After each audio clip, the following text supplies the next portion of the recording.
Sanctum Showdown comes back today, but the rewards have gotten nerfed.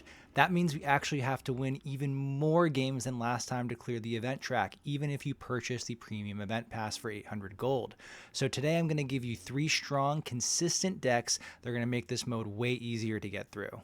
Alright, let's talk through these 3 decks. First deck I've got for you today is a classic proven Sauron Scar sort of build. We've got Surtur in here, but the heuristic idea of this deck, and you will be seeing this deck a lot on the Sanctum Showdown matchups, is that we've got cards like Sauron and Enchantress to clear through the negative ongoing effects from cards like Starbrand, Red Skull, Typhoid Mary. We are building up a plethora of 10 or more power cards, boosting up Surtur, and then getting Scar out there for free. This sort of build is going to let us just absolutely overwhelm the locations and even get cards like Ebony Maw down there as huge boosters if we're able to hit them with a Zero or a Sauron. The name of the game here in Sanctum Showdown is just points early. If we can just snap things out, we're able to get a lot of swings. And even in the matches that you don't win in Sanctum Showdown, if you're able to consistently be stealing some side locations, you're still progressing that rewards track, you're still moving through it. And as much as I don't particularly care for this kind of list when it's played on the ladder, or like myself playing it, this is a proven style. You're going to be able to zero your Lizard, your Ebony Maw, your Starbrand. If you hit your Sauron early, that feels amazing. Get your Surtur down. Start building up Starbrand, Typhoid Mary, Red Skull, and you can save that Scar drop for when you really need to steal a location away from your opponent. I love this kind of list because wherever you have Surtur, even as you move away in the featured location you need to win isn't Surtur's, you're building him up with your Typhoid Mary, with your Red Skull, with your Scar and Starbrand plays, so that when the location does shift back over to Surtur, he's juiced up, he's winning you side locations, and then stealing that information as well. Lizard and Ebony Maw can be very threatening if you're able to hit them with Sauron and or Zero, or I guess not and or, Sauron or Zero, because you're able to just get a lot more unpredictable power spikes. They might not think, the opponent might think, oh, I don't need to hyper invest. I've got enough points in here to win. Let me just throw down one card and then I'll bounce it over because there's still plenty of other locations they have to worry about. And then you just drop a clean 10 power, Zero and Ebony Maw into the location where you already have Surtur. It's very powerful. It is not my preferred play style, but it is undeniably very strong. If you're seeing a lot of this, you may want to swap out Gladiator for a card like Atuma or Cull Obsidian or Crossbones. If you're seeing a lot of this, you don't want to sell yourself and just be drawing out their Scar for you. That doesn't feel fun, but there is a lot of small ball stuff out there as well. This is one I feel is a steady to start out with. Many of you will likely have most, if not all of these cards. They've all been out for a while, and I know a lot of people like to play this kind of list, even if it's not my thing. Second of the 2 decks I want to talk about here, I just call this No Move because you've got Mercury in here. This is a nice deck that can acknowledge the fact that we're trying to move around to the priority location. The location we care about each turn shifting. A lot of focus in the past used to be on the Red Guardians. We do have Star-Lord in here, but you're able to move things around with Vision, clog people up with Stegron, get a cheap Miles, Spider-Punk as the Season Pass card is such a welcome addition in here. And then we have cards like Sam Wilson and Spider-Punk, Hydra Stomper, Craven.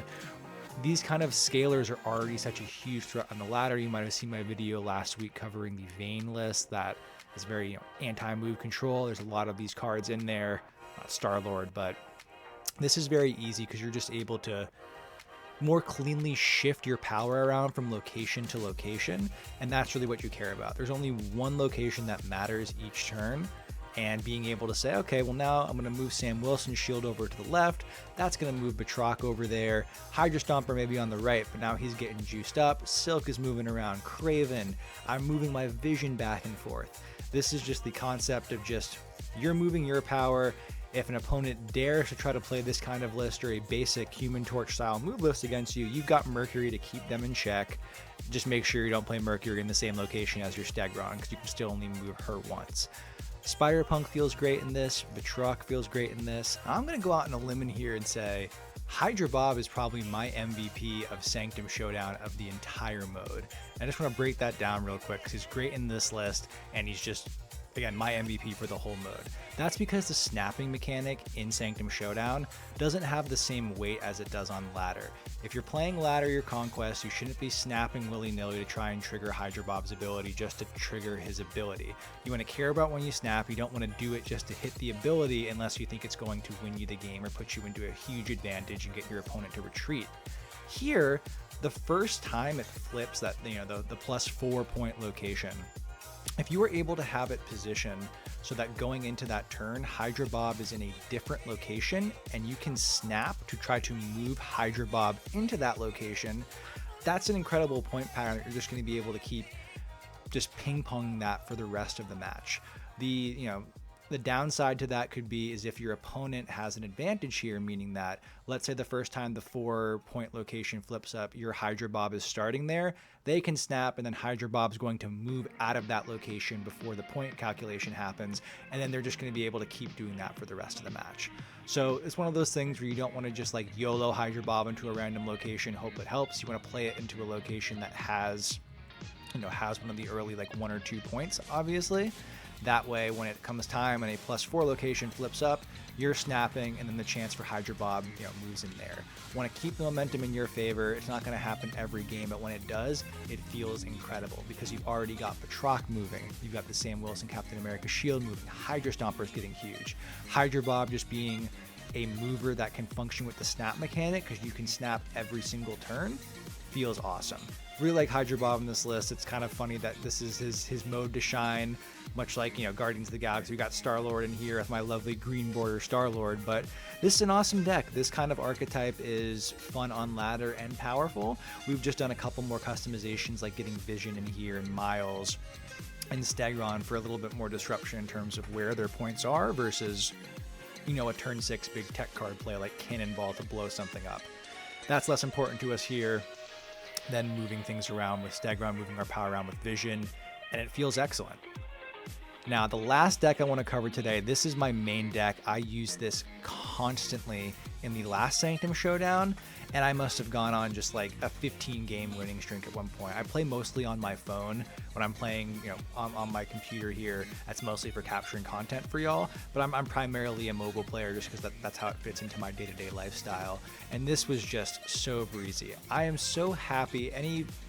I feel like every player that I've spoken to that when they were playing through Marvel Snap gearing up, everybody loved playing Khazar, Blue Marvel, Zoo back in the Series 1 day. And it is awesome that, this isn't Series 1 cards only, of course. There's quite a bit of higher series cards in here, but it feels awesome to be able to play Zoo. Squirrel Girl feels fantastic. You get Black Cat down, even Shanna. There's situations where you're not going to win every single game, but Shanna is a card that can really help you contest all 3 locations. So even if your opponent is winning, the high power location, they snap and it's 5 points, you're still getting 2 points over here. You may lose and might have to get another ticket, but you're still going to get 10 points while they get 16 points with decks like this. But that's just when you're losing. Star-Lord for positioning. Marvel Boy is putting power across all 3 locations.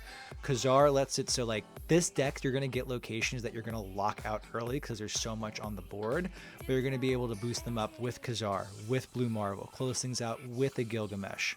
You've got movement going around with Hydra Bob. Again, Hydra Bob MVP here, and he's getting buffed from Khazar, Blue Marvel, and Marvel Boy. You're moving around like a 1/7. If again, you need to get the momentum swinging in your favor, but it can work really, really strong.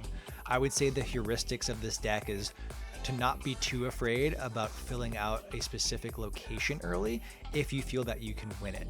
If you're just like, I don't know, but if you're like, yeah, if I fill this up, I'm gonna win the 6 points on this, that gets the momentum in your favor. You've got Hydra Bob in there, you snap Hydra Bob out, that location's free again. You slam down a Gilgamesh, a Mockingbird. There's so many high power plays, and again, with cards like Khazar and Blue Marvel, there's so many good ways to sneak power back into those locations that seemed closed off. Black Cat, I don't know if we keep. This is a holdover from last time, I believe, when Sanctum Showdown came down in October. She was still a 1/5.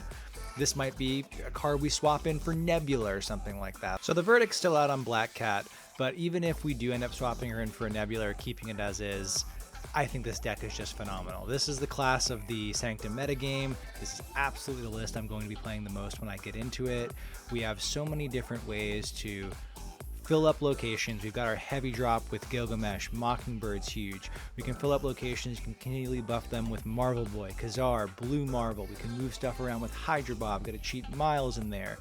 Star-Lord in there for the quick proc and get the easy 2-6. This is kind of, to me, everything you could really want in a Sanctum Showdown deck, and that's why this was my main last time it was around. It's going to be my main this time.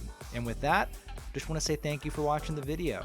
If you want more in-depth deck guides, snap strategy, card reviews based on your real token value, and if you really just want to have more content to be able to hit infinite, push higher on the rank leaderboard, or just have some fun with some new deck ideas, please hit that subscribe button. We'd love to have you. We are a new channel, and the response has been so positive and overwhelming over this past month that I'm so excited to continue doing this far, far into the future.